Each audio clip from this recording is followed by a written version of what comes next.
Assalamualaikum warahmatullahi wabarakatuh.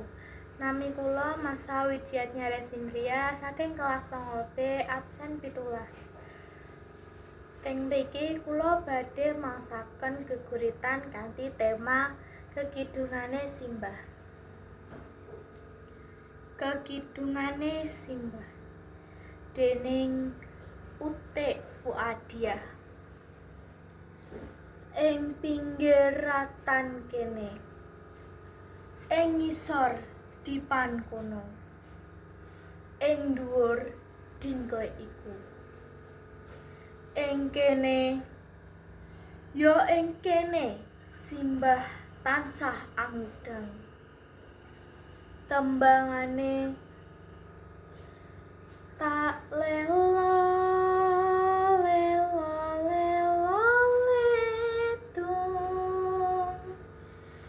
Cuk meneng ger putu kulanang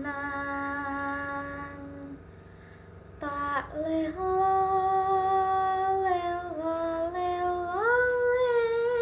ledung besok gede dadi wong agung. Saben mripat wengi wis kumlawe. Dak simpen kekidungan kang ginawa angin. Konjuk donga mugi Gusti ngijabahi. Lan pangestumu Simbah bakal dadi piwuling dalan kang bakal dak ambah. Dalan kang sarwa kebak eri. Dalan kang rinasa wengis tumrap jangkahku.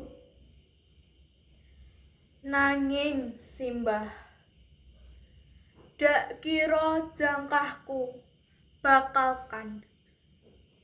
Iya kidungmu, kudanganmu iku kang tansah keprungu.